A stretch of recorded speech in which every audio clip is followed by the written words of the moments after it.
Hey guys, what's up? It's Kevin for the win, and we're back for another edition of Diablo 3. Since we've pretty much covered just about all the armors that we possibly can that are viable for Season 22, we're going to be revisiting today the Wrath of the Waste armor, which is the Whirlwind Barbarian build, because a lot of people have been requesting that for quite a bit to do it again. So basically this is a Rend Whirlwind set. Really, you're going to only be focusing so much on the 6-piece and 4-piece bonus of the set armor, which buffs your Whirlwind and allows you to get 2 of the ruins for Whirlwind. To help amplify that, we're going to be using the Bukalos weapon set to be able to give us a bit more fury as we generate our Whirlwinds. We're going to be using conventional elements and also a skull grasp, more trick sprays, so that we can get some Wrath of the Berserker buffs in. Actually, what I think I'm going to do off video here is I'm going to switch out the conventional elements actually for a focus, so that way we can get some damage reduction for all the time that we Whirlwind, because that'll help us a bit more than the conventional elements. So you didn't see it thanks to the magic of editing, but I actually put in place of convention elements the focus ring, so that we were able to use the Traveler's Pledge to its best ability, since that is a primal ancient legendary. That should give us a bit more damage, and we'll be able to take more damage as well there. So, alright, I forgot to show you guys the skills. So you're going to be using pretty much Berserker's Rage, Ruthless, Weapons Master, also this one as well. And then in your Kunai's Cube, see, I'm going to show you guys that. Kunai's Cube, Echoing Fury, Mantle of Channeling, Obsidian Ring of the Zodiac. I will put a link in the description to the armor set so you can see the skills that you need to run and exactly all the armor pieces. I'm going to link you to Icy Veins, a great resource for Diablo 3. That way you can see everything you need to on paper. I just want to show you guys how this particular armor works. This is the S tier for the Barbarian. This is probably going to do a little bit better than your Season 22 starter set, which is the Horde of 90 Savages, because you'll be able to clear greater rifts at a faster speed. So we're going to go automatically Wrath of the Berserk, and then we're just going to start channeling our Whirlwind. The longer that we keep our Whirlwind active, the more damage that we are going to be able to deal, thanks to the fact that this armor gives us 2 of the ruins for Whirlwind. One of those being the Dust of Devils ruin, which allows us to get a whole bunch of like dust tornadoes in the background as we cast our Whirlwind. So that really helps us get a lot more damage. You can also use Rend on the set, which we are using. Rend really only will come in handy when you run into large mobs that your Whirlwind is not taking out. So you can get a couple stacks of Rend off, and then you should be able to pop an enemy that way. But for all intents and purposes, from Torment 13 through 16, this armor is actually not optimized as of yet. You're pretty much going to be able to steamroll through everything where you're not going to have to rely on Rend. Really, it's a matter of just channeling your Wrath of the Berserker and then just going and pretty much casting, I should say, Wrath of the Berserker, and then just channeling Whirlwind throughout the whole Greater Rift, and you'll be able to speed through things. The reason why this is considered the S tier of S tier armors for the Barbarian, and particularly the armor of choice for a lot of people whenever they play Diablo 3, is the fact that it clears through Greater Rifts at extremely fast speeds. You're looking at anywhere between 2 to 3 minute clear times on some of the Greater Rifts of Torment 13 through 16 difficulty, unoptimized. And as I've mentioned many times on the channel, when you are playing Diablo 3 seriously or somewhat competitively, since there's not necessarily a true competitive format for Diablo 3, but if you want to get the highest placement on leaderboard, it's all about clearing high Greater Rifts at super fast speeds, which is something that the Whirlwind Barbarian build in particular excels at, as you can see here. It's actually one of the armors that I'm not really a big fan of. I know a lot of people love this armor. Reason why I'm not a particularly big fan of it is because it's really a little too simplistic. You're always really just going to be casting your secondary skills to be able to buff your defense and to do critical hits and to make sure you can do the most damage when you have Wrath of the Berserker active. And then the rest of the time you're just holding in one button, whirlwinding through the Greater Rift. So for me personally, that's a little bit boring of a playstyle. I mean, to each their own, obviously. There's some people who would prefer simplistic builds so that they can farm things efficiently. This is a great thing for Paragon farming when you're not playing a seasonal challenge, because you can just Paragon farm high Greater Rifts when, as I've mentioned in the past, when you're Paragon farming, Paragon is account-wide for all non-seasonal characters. It's only on seasonal character. So there's not really, too much here. It's like so foolproof, so easy. Pretty much anybody can just follow the instructions in the guide that I post in the description, and you'll basically be able to do this as long as you run into enough ancient legendary items. And even if you don't run into the perfect set of ancient legendary items, you will be able to clear things super fast, even super unoptimized. So it's really a matter of things. On the gems, really, Bane of the Trap, Bane of the Stricken, keep a Bane of the Powerful there for a while, and then when you see that Bane of the Powerful is not really doing too much for you, you can swap it out for Taeguk, or you can just forgo Bane of the Powerful altogether from the beginning and run Taeguk. Taeguk helps with channeling, so you'll be able to get a bit more defense there, which is why you would preferably want to use Taeguk over Bane of the Powerful. Goaka Swiftness doesn't really have a use on this armor. I'm using it, augmenting that or leveling up that gem for a different armor set that you haven't actually seen on the channel as of yet. So let's see, that should be a 2-minute clear time. Yeah, 2 minutes and 52 seconds, if I'm looking at that correct. Right, this is a Greater Rift 65, same strategy here. We're going to cast a Wrath of Berserker the minute we see a mob. Then we're going to cast all the other secondary abilities, then just matter of channeling Whirlwind throughout the whole Greater Rift. Eventually, when Wrath of Berserker runs out and we see that we can cast it again, we will recast it so that we can keep the damage output. Pretty much, though, it's the same strategy again, guys. This is why I said it's so foolproof. You're really, most of the time, just going to be holding in the Whirlwind button. There are situations, though, where I should note that if you're in a very winding road type of dungeon layout, such as this, that maybe when you don't see any mobs, you should probably consider not channeling Whirlwind for the sake of not wasting Fury, because of the abilities that you have on the armor and how you have this particularly set up. Again, link in the description for those of you who need a step-by-step instructional guide on that. You're really never going to be running out of Fury thanks to the weapon choices and everything else on this armor that we have set up. So, it's really foolproof. But, I mean, there are situations on higher greater risk where if you just get kind of greedy channeling your Whirlwind and there's no point to channel it, you will waste Fury, and then you could be put into a situation where you will get squashed because you can't channel Whirlwind and the enemies are doing a lot of damage to you. So definitely make sure to keep that in mind when you are playing Whirlwind Barbarian. This is, again, not the Season 22 starter set. That is the Horde 90 Savages. We have a video describing that armor and showing you how to play that armor in the playlist. So make sure to check out our Diablo III playlist. For those of you who've been watching the videos, definitely let me know, actually, if you think I should switch some of those videos out and put them in a Season 22 playlist, because it's all mixed together right now between Season 21 and 22. But some of the things, and a lot of armors from previous seasons that I've covered so far, which is Season 21 and now 22, pretty much most of the information applies. The only difference really now is the Typhoon set and stuff, which I make note of. So definitely maybe if I should switch that out, let me know. But all videos are available in the playlist Diablo III. Definitely make sure to drop a like if you haven't done so already. Leave some comments on what you think of Whirlwind Barbarian. And as you saw there, I actually used a Rend because I ran into a mob that was taking a little too long to take down with Whirlwind. So Rend, it gets a little bit of a buff thanks to a 2-piece bonus on this particular armor. Case in point, this is why I stopped Whirlwinding here, was because I ran into a particular layout where, as you see here, keep channeling that Whirlwind and be burning through Fury, which is not most optimal. Had to look on my map here a second to see what exactly was going on here. All right, channeling Whirlwind. I'm going to cast... I did cast one Rend there. You didn't see it. Okay. So this is going to be another fast clear time again. I'm just going to... Yep. I went Wrath of the Berserker and then start channeling Whirlwind, and it's pretty much dead. Pretty good loot. There's some boots there. I'm going to have to identify one of these. And I can already tell without even identifying them that all these weapons are not going to be useful for this.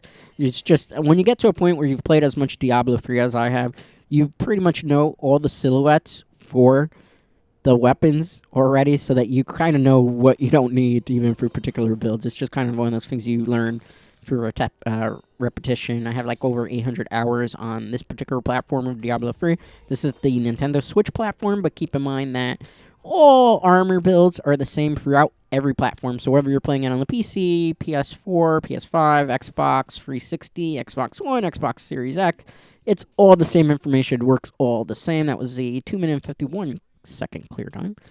This is a Greater Rift 70. Oh, wow. Keep in mind, I can get squashed very easily here. And this is actually one of the situations where... Ooh, we're going to have to run away from them for a while because we got into a situation where the mobs actually took us a little off guard there because I didn't have a chance to really cast too many of my secondary abilities because we were right by the gate and they were waiting for us. So, all right, we should be fine now, guys. Keep in mind on Greater Rift, 70 mobs do a lot more damage. I'm not fully optimized, so Vitality, we're kind of running low on in this particular armor, but the strategy is going to be the same now.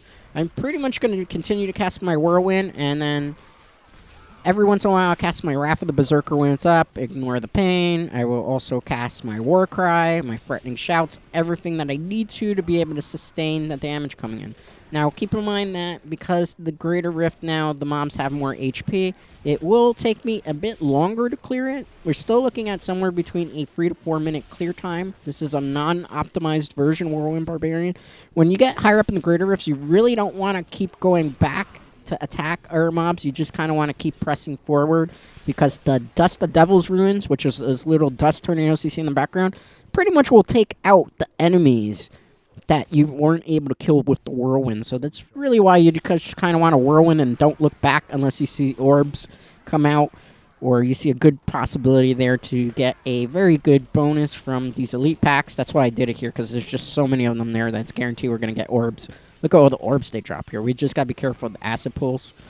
I did stop channeling Whirlwind there for a second because I needed to basically get a look around and make sure that I wasn't going to run into. And also you got to keep an eye now on the Fury, because as you see, my Fury burns a bit more now because we're higher up in a Greater Rift, so I have to be a bit more conservative with my Whirlwind plays. So it's not as simple as just holding in the button anymore. I have to actually think my moves out, and if I don't see that there's a high populated area of mobs, then it's probably not a good idea to continue to channel Whirlwind, especially if there's no mobs on the screen whatsoever. But the strategy is going to be the same again. Cast Whirlwind whenever you have Wrath of the Berserker active from its cooldown. You want to cast that again. Ignore Pain, War Cry, Threatening Shout if you are using Threatening Shout. Some builds use it, some builds don't. The build that I'm using in particular does not, to my recollection, use Threatening Shout. But you can definitely use it if you want to fear things. You're just not going to get too many bonuses from it, which is why I forgo that. Alright, so this is going to be pretty fast anyway. This might actually be a 3-minute clear time. This particular Rift Guardian is a problem. He can one-shot us, which I was worried about, but that's fine. He's down to very low health, so we're going to just, there we go, hit him with a Rend and it kills him. Alright, but that's still fast. So if you get squashed with this particular build, don't worry about it so much. Don't focus so much on the 4 chance bonus for the legendary gems, because in reality, this is still all about speed, which is why we dump all our critical hit into our helm and our gloves, and we don't focus on something like Vitality. Whirlwind Barbarians are not really about being a tanky build. It's about being a super strong and super fast build. If you want something a bit more tanky, you want to look at the Immortal Kings build, which I featured on the channel on Friday. That's something that's a bit more tanky, so that's something you should probably look into if you want to play a more tanky Barbarian, or you could do Rykor. Rykor armor, that is a very tanky Barbarian build as well. That's a pretty decent one. That's a Furious Charge build. If you wanted to go for speed, though, it's Whirlwind Barbarian, and then I would say Horde of the 90 Savages. Then I would say probably Immortal Kings is the third best one you could use. Some will argue that it's Rykor for the third best. That's 3-minute clear time, so I'm Greater Rift 70, by the way. Alright, so this is Greater Rift 75. After we do 75, I will do a Greater Rift 80. And then we'll pretty much wrap it up for the day. Kill time probably going to go up a little bit, probably by a 50-second to a minute clear time difference here, because Greater Rift 75, we're dealing with Torment 16 mobs that have a lot of HP. Same strategy here. Cast Wrath of the Berserker, cast all your secondaries, and continue your channel Whirlwind. Most of the time, you don't want to go back to take out mobs like that, but because they were just in that one particular area, and it was guaranteed that we were going to get some Greater Rift purple orbs there, it was definitely in our best interest to do that. Here, this is like a situation where I'm going to run away from those mobs, the elite pack, for a bit, because I can't. If I stay right there, they're just going to squash me with their hammer. So that's why I say it's not... Well, the acid pool took me out there. I got to back away now, because I got to get some Fury back, and then there we go. I got to be careful. The acid pools are a bit of a problem here. I could rend them, but I don't want to. I'm going to rend this guy, because he needs... There we go.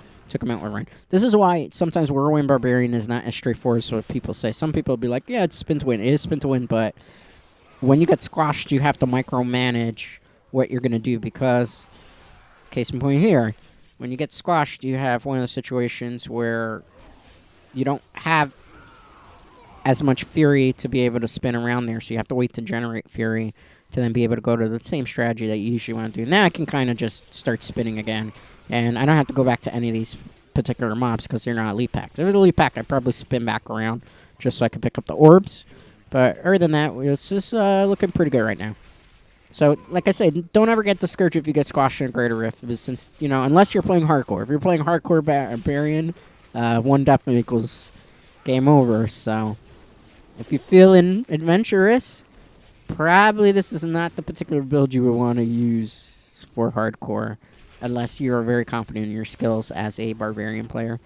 But this pretty much has still the end-all to be-all of the armors on the tier list. This is one most top-tier players will gravitate towards because it's so easy to play. You get very high leaderboard placement. You can clear greater risks fast. For seasonal journeys, it's great because you can get your seasonal journey done very fast just based on how little optimization you need to do in order to be able to get. And then when you do optimize it, this thing destroys on high greater lifts by itself just because of how well it operates. Now, ideally on your home, you want crit hit ratio 6.0%. If you could get crit damage or attack speed on your helm, that's great too, but not necessarily needed in the beginning. What you want on your gloves is crit hit damage 50%. You want on your gloves attack speed 6.0 at the very least, preferably 7.0 or 8.0 would be best. You want crit hit ratio 6.0%. Ideally, your glove should have attack speed, high crit hit ratio, and high crit hit damage because that will do a lot of damage and help you as you get higher up in the Grey Rifts tremendously. This was a really fast run, guys, despite getting squashed a couple of times. So those will definitely, as you see here, this is the kind of setup I have on my helmet and gloves, which is why I'm allowed to clear through things as fast as I do. So definitely you want to keep an eye on that. Obviously, wherever you can get your strength at the best roll and the best stats, that's something you want to go for. Vitality is not as needed. Cooldown is definitely something you should run on this set, so that way you can do your Wrath of the Berserker a bit more frequently. So definitely when you can get cooldown 7.0, 8.0, whatever really is available. Take down this Rift Guardian in a second. I'll continue ranting about how you should optimize this armor. The weapons definitely go Ancient Legendary so you can get the best rolls for the... Wow, look at all that loot, guys. Definitely so you could get the most advantage out of the particular build. As you can see, one of my weapons actually is not Ancient Legendary as of late yet. I haven't gotten a good roll for it, which is why I haven't swapped it out. But if I put that Ancient Legendary piece in there, weapon, you'd probably see 25k damage. Keep in mind that the reason I have so much damage is because of all the herb buffs that I buff myself with this armor. That's all explained to you on the link that I put in the description for Icy Vein, so that gives you a really detailed look as to how this particular armor functions. I could explain it to you guys, but then it'd probably go a little bit over your head, and I prefer to show you how it works in action, so that way you know roughly what you're getting yourself into. Unfortunately, I didn't get any really good loot here. I'm just going to continue to level up. What gem is it? I'm going to level up the Bane of the Trap because I actually use it on the set, and it's kind of low. It should be at 70. Alright, that's fine. Alright, so this is going to be pretty fast, too. I'd say probably this is going to be at least sub 4 minute clear, at the very least, and that was Greater Rift 75, Torment 16. Yeah, 4 minutes, 13 seconds. Okay, so I'm going to do a Greater Rift 80. This is going to take me a lot longer to clear because I am not optimized to do a Greater Rift this high as of yet. And on top of that, once you get past Greater Rift 75, the HP, which allows these mobs to stay alive a lot longer, is a lot higher, and they do a lot more damage. So, like, if I make one mistake, even something as simple as I don't move out of the way of a projectile, I can pretty much get one-shotted in this armor, so I have to be careful. Another thing that I have to do is I have to keep an eye on my cooldown of my abilities so that I can, or my skills, I should say, so that I do not make a mistake. I always have the maximum amount of damage possible active here. Case in point there. Now I gotta move around here because there's a lot of lightning. This lightning can KO me if I'm not careful. I'm gonna keep moving. One thing about Whirlwind Barbarian is it does not like to see corridors like this with this many mobs. It doesn't function as well because I don't have as much space to move and dodge around with. So it's something to definitely keep note of. You got to be careful here. And these acid pools are not definitely making it easier. I'm kind of concerned. That's why I rended there, so I could just kind of keep my distance here. That guy's got a shield, so I got to be careful. I'm going to just move away from him and let him follow me at this point. Because if I continue to chase after that particular elite pack, they will pretty much squash me. Alright, so I'm going to keep going. I got a challenge done. So that was pretty cool. I think it's a bloodbath, if I'm not mistaken. Alright. As you can see, this is great armor for Paragon farming because you're able to sustain high massacre bonuses and high greater rifts, which allows you a lot of experience, which allows you to Paragon farm. So definitely an armor to keep in mind if you want to Paragon farm with. Probably one of the best armors to Paragon farm with, just besides ease. As you see, I'm using my Rend actually a little bit more now because I'm running into mobs that are a bit more bulky. So whenever I have to stop or I see that Whirlwind's not doing as much damage, I will actually use my Rend, which is kind of unheard of on the set because a lot of people say not to use Rend. But sometimes Rend can be kind of useful in these particular situations. Unfortunately, I got a little too greedy there. I did walk into I think it was catapult. And then there's also these acid poisons. Something you could run in your Kanai's Cube if you wanted to, although I don't necessarily recommend it, are the particular boots that when they're put in the Kanai's Cube, it says that you cannot be affected by immobilization, stuff like that. It's not necessarily the best thing to use because you want your mantle of channeling in there, preferably, but you could, in theory, run that.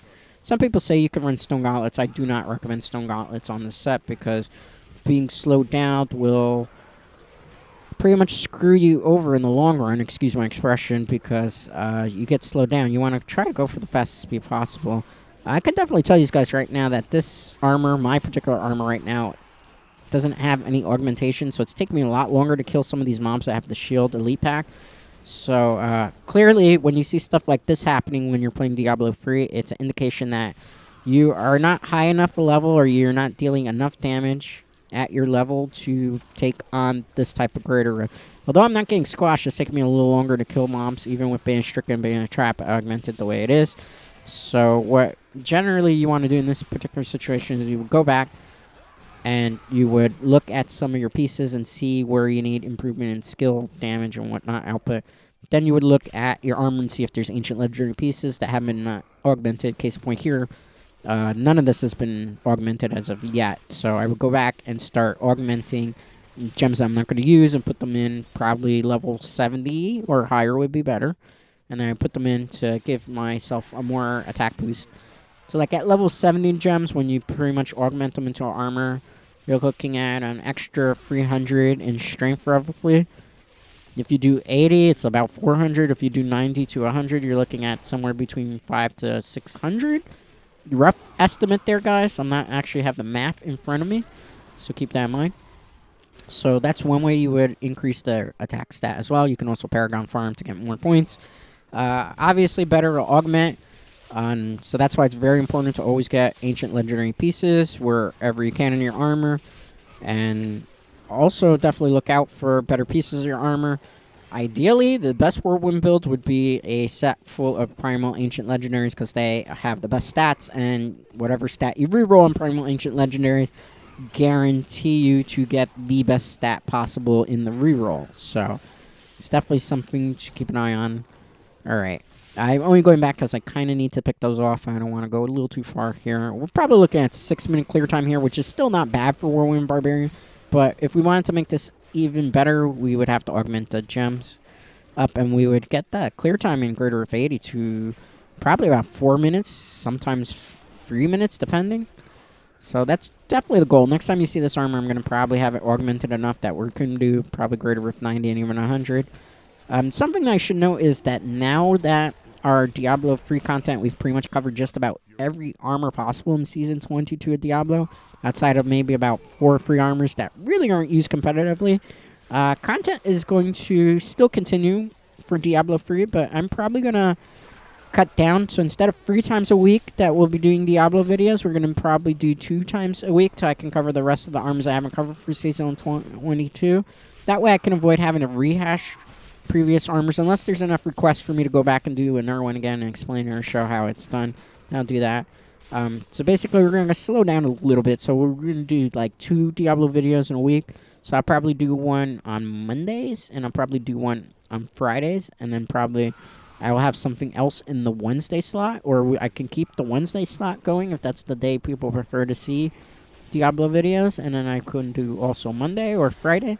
But generally, we're not going to do 3 a week just because at this point, every video that I put out so far for Season 22, all the information is going to still apply. The only difference is you would keep improving on the build that I gave you in the tools and continue to augment those gems and get the helm where you need to and the stats. So that's something really I don't have to keep revisiting because the video's already out for it, so I make 2 or 3 videos on it, right? Just kind of makes sense. Since we haven't really covered Whirlwind Barbarian in Season 22 in details why I decided to revisit it, gotta be careful here. As you can see here, still a very, very good run that we have going with Whirlwind Barbarian despite not being super optimized. It's just a matter of playing smart and knowing when to go aggro and knowing when not to go aggro, and we were able to take down... That's a very hard Rift Guardian to deal with in general, so... Especially on high grade Rift, so... Alright, let's identify this. Is it something I can use? No. I have a better piece of that already. Let's identify this. Is it a focus? It is. Not as good as the one I had before, though, in my box, so we'll ignore that. Mounted to Justice, I have a better piece of that as well. I definitely have a better piece of those boots as well. Let's see, what do we get for our gloves? Stone gauntlets. What else? I have a better pair of that, as you see here, so... Not the most impressive set of loot there, but we just got to deal with what was available to us. So I'm going to identify this as well. Okay. And yeah, that's about does that. Unfortunately, we didn't get any really great loot this run, so that's a bit unfortunate. Going to augment the Bane of the Trap. I want to get this Bane of the Trap high, at least to 70. Okay. So at least we got 1 mission objective. And we got the 4 chance bonus here, it looked like, if I'm not mistaken. So, you know, that still does very, very well for unoptimized Whirlwind Barbarian. But that's pretty much how it plays. You cast Wrath of the Berserker, spin, cast your things, spin again, spin all the way to the end of the Greater Rift. And that pretty much is how that armor operates. Right, thanks for watching. Make sure to give this video a like and subscribe. And I'll see you next time for the next Diablo 3 video.